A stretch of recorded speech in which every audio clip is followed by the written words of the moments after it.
The summertime is funner than ever, the beach is breezy, the sky is clear, and for this little Litten, it's the perfect time to bathe under the Alolan sun and enjoy the warm and calming atmosphere of this beautiful region.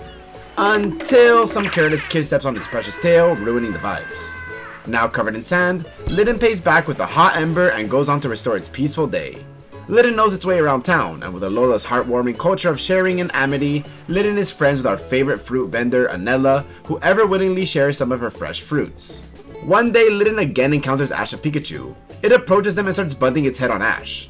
Ash figures out that maybe Litten is hungry, so he shares a little piece of his sandwich. But this sneaky and low-key ungrateful feline takes the bigger piece of sandwich and leaves a scratch on Ash's face after he pulls its tail. Litten escapes and passes by a neighborhood, but gets stopped by a mischievous Alolan Persian named Percy. Percy scares it away, causing Litten to drop the sandwich. And the sad thing is, Percy doesn't even want to steal the food, it just wants to taunt the smaller cat. Litten fights back with Ember, but Percy just uses the sandwich as a shield, so now it's burned to pieces. So Litten's got no other choice but to steal from someone else. This time, it's from Team Rocket. Afterwards, it finds its way to Anella and receives an Oranberry and runs off. We see Litten make its way into an abandoned house, and it turns out it's gathered all its food for its friend Stoutland, who's old and sickly. Later in the afternoon, we see Stoutland attempting to train Litten to perfect its Ember attack. Litten would always sleep together with Stoutland and would often find itself dreaming of unfortunate events. The next day, as Litten would try to bring home a citrus berry, Percy strikes again, this time truly endangering the life of our little cat. Good thing Ash and Pikachu are there to intervene and ward the evil cat away. Unfortunately, Litten is too weak to continue, so Ash takes it to the Pokemon Center, but now without getting a bunch of scratches here and there. Litten is given an e-collar, but it doesn't take a long time before it attempts to sneak out.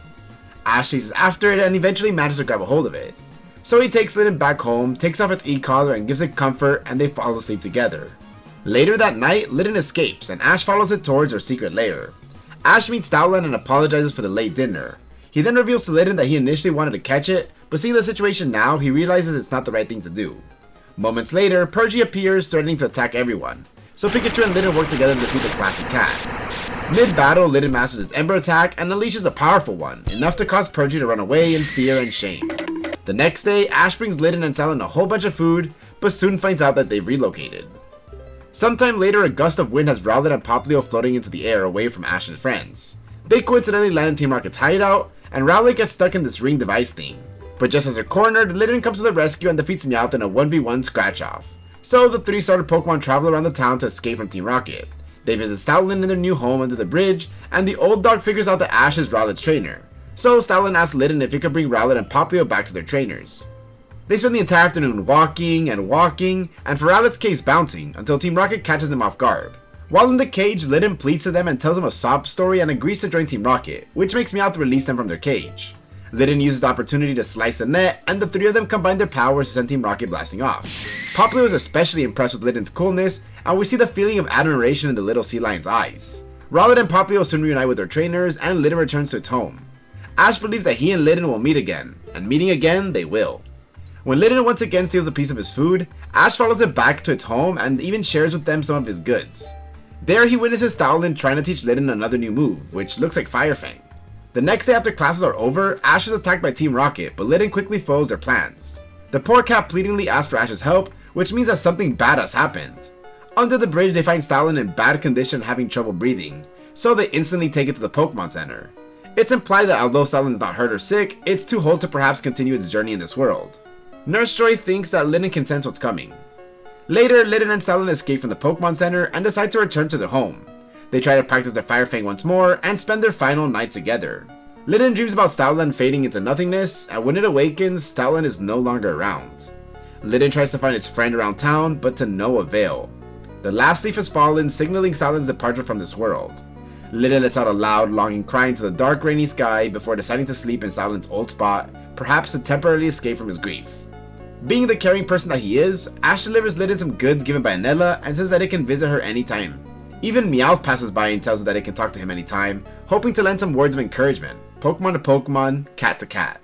Ash stays with Litten until the rain passes, and soon the Alolan sun comes out and Litten can see Stoutland's figure in the clouds by the rainbow.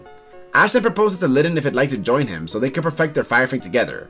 Litten decides that Ash should first prove worthy to be its trainer, so Pikachu and Litten engage in a short yet dynamic battle. And when Litten is satisfied, it happily taps Ash's thrown Pokeball and officially joins his Alolan family.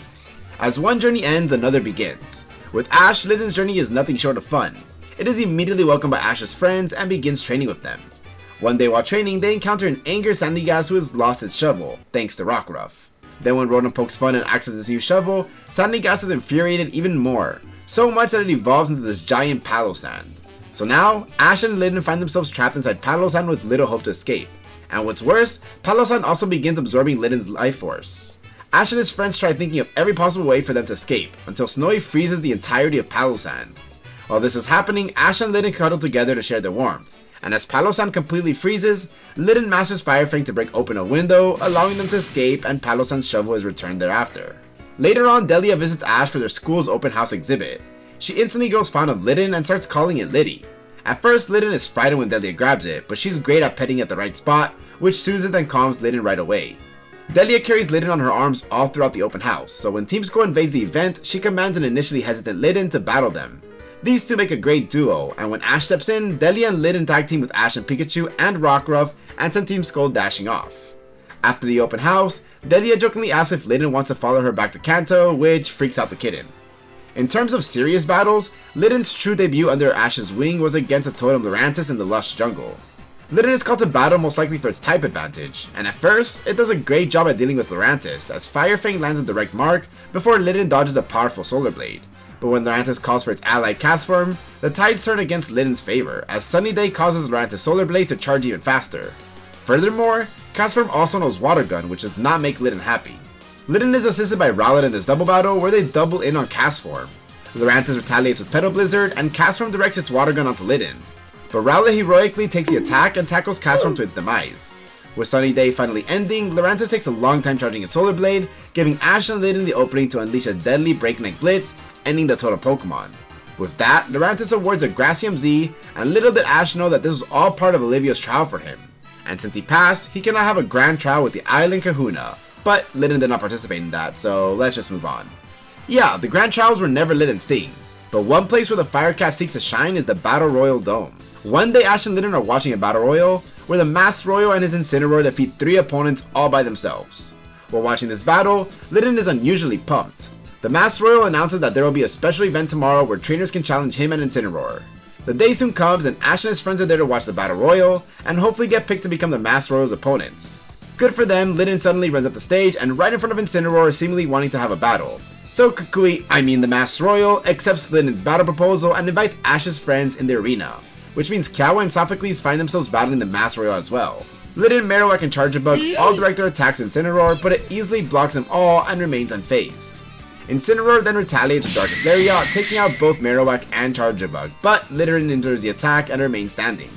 Litten hasn't been this serious in any of its battles, but we can truly see the fire in its eyes that it wants to defeat its final evolution. The crowd is on Litten's side as they cheer for its name, but determination and support aren't enough to win your battles, so one more throw chop takes Litten out of the ring. Litten is saddened by the loss, but its flame inside is burning brighter than ever. Later that night, Litten is showing signs of possibly learning a new move, which Rotom deduces as Flame Charge. So Litten, Ash, and all their friends spend the next few days training to master the new move. Then in one summery day by the beach, the Masked Royal appears with Incineroar, challenging Ash and Litten to a rematch. During the battle, Incineroar manages to counter all attacks that come its way. Ash calls for Flame Charge, which first looks like a Simmering Charge, but as Ash keeps on calling the move, it becomes stronger and stronger, until eventually Litten, in the presence of Incineroar's grip, musters all energy to escape, causing the kitten to be engulfed in flames and evolve into Torracat. Now stronger than before, Torracat easily executes a perfect Flame Charge, even managing to hurt Incineroar and slap its Darkest Lariat. In the end, the same throw chop gets the best of Torracat, ending in another Incineroar victory. But after the battle, the Masked Royal recognizes Torracat and Incineroar as official rivals and looks forward to the next time that they meet. But the next time Ash and Torracat meet the Masked Royal and Incineroar is not to battle against them, but to battle with them. This all happened because when the Masked Royal is supposed to have a one-on-one battle with Mad Magmar, the villainous gang called the Revengers interrupt the battle and gang up on Incineroar. So, seeing its friend and rival backed into a corner, Torracat jumps in and attacks Magmortar.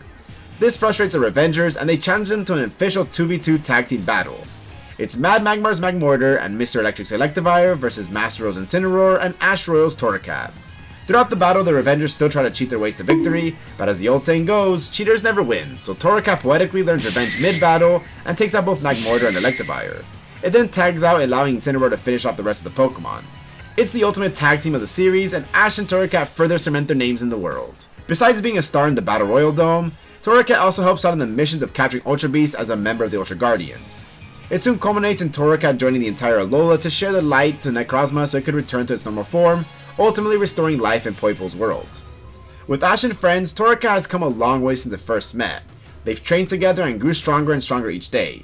But even with its newfound family, Torracat can't help but miss its old friend Stoutland, who's traversed into the Pokemon heavens quite some time ago. But thanks to Tapu Fini's mist, people and Pokemon are given the opportunity to momentarily reunite with their departed loved ones. And deep in the mist, Torracat finds a restful Stoutland and gives it a nice gentle bunt. Torracat probably shows Stoutland all the fire type attacks it's learned in its journey, but there's one more move Stoutland seeks to teach Torracat, and that is the all-out finisher Fire Blast. Torracat and Stoutland spend the entire reunion mastering Fire Blast until the mist fades and it's time for Stoutland to go. They bid their final goodbyes, and now Torracat finally has an incredibly powerful move in its arsenal to use in the upcoming Alola League. They bid their final goodbyes, and now Torracat finally has an incredibly powerful move in its arsenal to use in the upcoming Alolan League. But before getting the chance to show off in the Alola League and settle the score with the Mass Royal and its Incineroar, Ash and Torracat first get to spend time with them when they were kids. Yes, because one day while training in the forest, Ash and Torracat are accidentally sent back in time by a bystander Celebi to when Kukui was about 5 years old, ever so curious and energetic. And together with him is his best friend Litten, which Torracat quickly recognizes to be the same Incineroar it's rivals with. Little Kukui is amazed to see that Ash has got a Z-Ring, which means Ash is taking on the Island Challenge, something Kukui would want to take on when he grows older. But Kukui's got a Fire MZ, and asks Ash to try to execute Infernal Overdrive with the Z-Ring. Ash and Torracat master it in their first try thanks to Kiawe and Turtonator always doing it in front of them, and Kukui is totally amazed by it.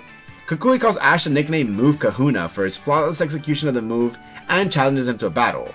Ash accepts then calls him Rory for his Incineroar hat, a nickname Kukui still calls his younger self today. Before the battle, Ash initially plans to hit him with soft attacks, but Kukui insists on not treating him like a baby and have Ash give him all he's got. So with just 2 moves, Ash and Torracat easily win the match, sending Kukui to tears. But Ash instantly boosts his spirits by telling Kukui that if you lose a Pokemon battle, just win it next time. Yep, easy as that. Turns out the Pokemon in the forest were watching their battle and were all pumped at the sight. So they spend the afternoon bonding with them along with Elder, the old and sickly but wholesome Totem Trevenant in the forest. When the rain comes, they all shelter under the bent trees thanks to Elder's powers, and Ash tells Kukui his stories about his battle history. Then when Elder feels uncomfortable because of the cutie fly stuck in his bush, Ash and Kukui work together to free the little bugs, and Torracat and Litten share the heat to dry off their wings. This act of kindness leads to Elder rewarding Ash with his own Fire MZ, a similar gift they gave to Kukui when he once helped Elder. Kukui challenges Ash to one more battle, but as they climb down, Ash and Torracat fall and they get transported back to the present time. They look around and see Rory gone, and only Elder's lifeless body covered in vines. But in his hands rests the Fire MZ that Elder gave him, so he and Torracat can now continue their journeys, as the final piece of the puzzle of the legendary battle is now in their hands. And now the Manalo Conference has begun. Torracat spends the first 2 rounds in the stands, cheering for his friends as Ash makes his way to the semifinals. Here his opponent is a merciless Guzma. Known for Guzma's bug-type specialty, it's time for Ash to call forth his trusty Torracat, who's got a 4-time super effective advantage against the opponent's lead Scizor. Ash quickly strikes while the iron is hot, and goes for Fire Blast, but Guzma knows it's unsafe for Scizor to stay and calls for a U-turn, which hits and sends out Golisopod, who seems unfazed by the move. At first, Golisopod takes the upper hand, having some great moves like Liquidation, Throat Chop, and Pin Missile. But Torracat quickly evens the playing field and gives Golisopod a taste of all of its moves. It's quite the even match, one would say. But the time comes when Torracat damages Golisopod too much that as the feline launches its Fire Blast, Golisopod's emergency exit ability activates, causing it to switch out to Scizor, which means the poor Bug Steel Pokemon could do nothing and look at the inevitable demise as the Fire Blast hits right on the mark, giving Ash and Torracat the first win of the match. This flusters Guzma as he sends back out his final Pokemon and lambasts it for being such a coward. And this may be what Golisopod needs to gain back momentum, because despite Torracat's amazing efforts to keep up, a deadly poison jab afflicts it with poison until it could no longer battle. It leaves the rest to its partner Pikachu, who goes on to win the battle and advance Ash to the final round of the first Alola League.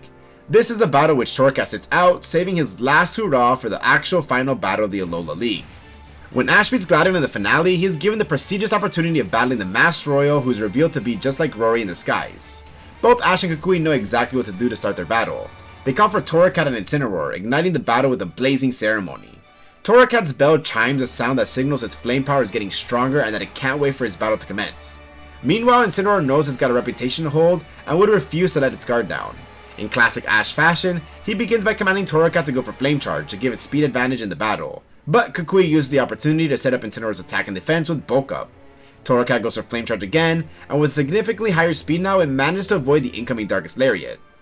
Torracat's now got the speed to dodge and run circles around Incineroar, but the bigger cat has an amazing stronghold of defense and a great sense of accuracy as it easily blocks Torracat's attacks and even lands a spot on Throat Chop. Even Torracat's powerful Fire Blast seems like nothing compared to the Master Royal's ace. Incineroar's time in the Battle Dome has truly prepared it to defend attacks from all angles. It practically has no blind spots, and now it's time for Kukui to go on the offense with the ultimate Blast Burn, threatening Ash and Torracat. But our House Cat is ready to take on the attack, as it charges head on and absorbs all the flames in its tiny little bell. Ash calls his Blast Torracat, but the power of the attack is something even Torracat could hardly contain, so Ash makes a smart decision of switching it out of the battlefield. Later, Torracat is called out to battle Kukui's Venusaur, who just recently defeated Rowlet. Torracat still got the Blast Burn inside of it, so you could tell that its firepower has significantly increased. Venusaur wraps Torracat with Vine Whip, but its Fire Fang manages to burn the vines and incinerate Venusaur's body, leaving it struggling and vulnerable to the incoming Fire Blast, ending in Torracat's victory. Now that Torracat's got its first win, Ash feels that it's ready to battle Incineroar once more, so he switches out and let the other Pokemon battle for the time being. The Alola League continues as Pokemon fall one by one, and after Incineroar gets its own win by defeating Ash's Melmetal, both trainers send out their cats for one final time and to give it their all. At first, both Torracat and Incineroar cautiously size each other up, but it doesn't take long until both of them launch their first attacks. Torracat's Flame Charge bests Incineroar's Darkest Lariat, but in the next clash, it's Incineroar's Throat Chop that scores the mark. Incineroar now boosts its stats with Bulk Up and proceeds to squash away Torracat's incoming Fire Blast. But Torracat's speed is now unmatched as it repeatedly charges its fiery body onto the rival. Incineroar is significantly injured, but still stands strong as it stops Torracat's Fire Fang and has its pre-evolved form in a tight lock grip. This leaves Torracat completely vulnerable to any of Incineroar's attack, as it can do nothing but hopefully absorb the deadly Throat Chop that comes its way. Now Torracat is truly fired up, flames have started to engulf its body, and now it's more than ever ready to defeat its tremendous opponent. But Incineroar feels the same way as its body starts to be surrounded by flames as well. Torracat quickly goes for revenge, bringing Incineroar to its knee, but then both Ash and Kukui prepare their Z-Rings and switch their crystals with their own Firium Z. Yes, the same crystals that they once received from Elder, and the very same move that first bonded our Rory and his move Kahuna. It's a double Inferno Overdrive showdown. Giant balls of fire clash in the middle of the battlefield, and both Torracat and Incineroar enter the Flame Amalgamation with their final attacks. Both Revenge and Throat Chop hit their mark, and when the flame clears, both Pokemon are seen standing, exhausted, as they wait for the other to fall. In the end, it's Kukui's Incineroar who falls down first, and the legendary ace of the Masked Royal and Torracat's fiercest rival is finally defeated. Torracat lets out its victorious war cry, and with the remaining energy left in its body, it glows bright and evolves into its final form, Incineroar. It is Torracat's well-deserved reward for an amazing fight and a hard-fought victory, but after using all its energy to evolve, Ash's Incineroar is now unable to battle. Ash goes on to win the exhibition battle against Kukui and Tapu Koko thanks to Pikachu, and afterwards he decides to travel around the world, leaving Incineroar and all of his other Pokemon in their home, Alola, under the care of Professor Kukui and Professor Burnett. There, Incineroar enjoys his time at home, the Pokemon School, and going on missions as a member of the Ultra Guardians. Yeah, Incineroar's having the best time.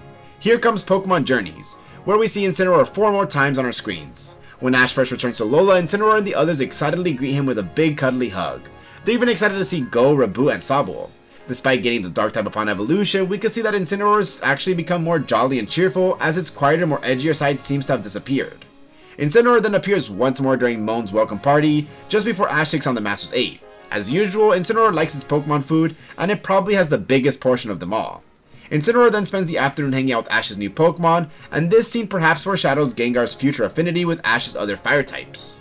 The next time we see Incineroar is when it's watching Ash's battle with Leon, and you could say that it played a part in Ash's victory, as Incineroar along with all of Ash's Pokemon appeared cheering for Pikachu in his dream, which was the ultimate fuel that allowed the Electric Mouse to defeat Leon's Charizard. Finally, Incineroar appeared once more and aimed to be a Pokemon Master, where he uses Darkest Lariat to shatter the ice to chase after Beartic, who's having a hard time controlling its powers. Then at one point when his friends get frozen by Beartic's powers, Incineroar launches a Fire Blast to melt the ice and uses its body heat to make sure everybody stays unfrozen. As Ash helps Beartic train and control its powers, Incineroar stays in check just in case Beartic's ice powers go out of control. In the end, Beartic could finally control its ice powers, restoring the peace and balance in the mountain. Perhaps if there is one Pokemon of Ash whom people would want to see more of, Incineroar would definitely be on the top of the list, simply because we've never seen it battle as Incineroar. This Pokemon has one of the most compelling stories in the anime. Contrary to most of Ash's other fire types, Incineroar wasn't abandoned by its trainer. Instead, it lost a very special friend before deciding to partner with Ash. Death is a very difficult topic to tackle in any show, let alone the Pokemon anime, and yet they executed the storyline perfectly. The way Incineroar grew throughout the series, how it slowly warmed up to Ash and the others, how it learned new moves along the way, its fiery rival with Kukui's own Incineroar, it was all just so satisfying to watch. Incineroar is one of the most rootable Pokemon of all time. Seeing Stoutland once again was a heartwarming reunion that made us feel proud of how far and how strong this Pokemon has become. And evolving in the most iconic way possible in front of its defeated opponent like in a wrestling match is just a fitting conclusion to its story. Kukui's Incineroar may have just been the strongest opponent that Ash has beaten up to that point, and our Incineroar defeated the beast as a Torracat. So a strong case can be made that Ash's Incineroar may be one of his strongest Pokemon of all time, if only we could see it battle even once more. Thanks so much for watching Ash's Incineroar Complete History. I hope you guys enjoyed this video. Comment below your favorite moment of Incineroar. But as always, it's been your boy LUAPER, and I'm out. Peace.